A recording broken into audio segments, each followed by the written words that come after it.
हिंसा, केवल हिंसा और सिर्फ हिंसा, यही भारतीय जनता पार्टी का मूल चरित्र है। लोकसभा के सांसद अभिषेक बनर्जी पर किस तरीके से पुलिस की उपस्थिति में गुंडों ने हमला किया। कल्याण बनर्जी, उनके ऊपर भी जानलेवा हमला हुआ, उनको सर को फाड़ दिया गया पत्थर मारकर।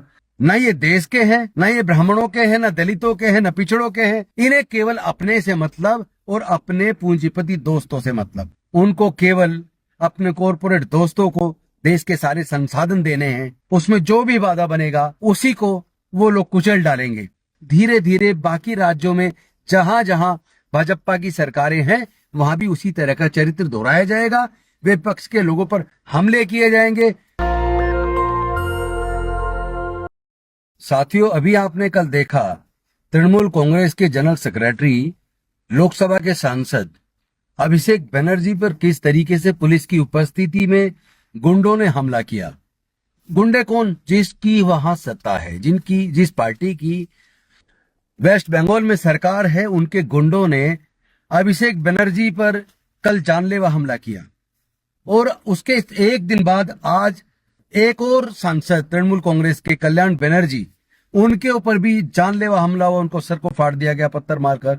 तो ये भारतीय जनता पार्टी का असली चरित्र है जो धीरे धीरे देश के सामने आएगा। ये वो पार्टी है जो देश में देश के ही खिलाफ ऐसी भाषाओं का इस्तेमाल करती है जिसमें दंगे हो जाएं, जो धर्म के और जाति के नाम पे हमेशा नफरत फैलाती है, जिसके सांसद मंत्री लगातार नफरती भाषण देते हैं। यानी कि ये लोग किसी के नहीं है, ना ये देश के हैं, ना ये ब्राह्मणों के हैं, ना दलितों के हैं, ना पिछड़ों के हैं। इन्हें केवल अपने से मतलब और अपने पूंजीपति दोस्तों से मतलब। बात हिंसा की करते थे कि तृणमूल के सरकार के टाइप पर हिंसा बहुत होती थी, कानून का शासन नहीं था। अब तो तुम्हारी पूर्ण बहुमत की सरकार है, क्या अब कानून का शासन है? हिंसा, केवल हिंसा और सिर्फ हिंसा, यही भारतीय जनता पार्टी का मूल चरित्र है।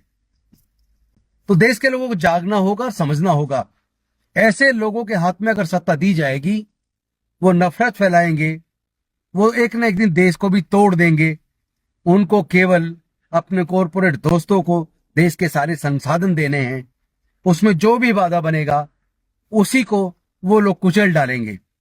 तो साथियों, भारतीय जनता पार्टी का चाल चरित्र आपके सामने है। अभी आगे देखना बाकी है कि कितने और लोगों पर जानलेवा हमले वेस्ट बंगाल में होंगे और वही चरित्र धीरे धीरे बाकी राज्यों में जहां जहां भाजपा की सरकारें हैं वहां भी उसी तरह का चरित्र दोहराया जाएगा।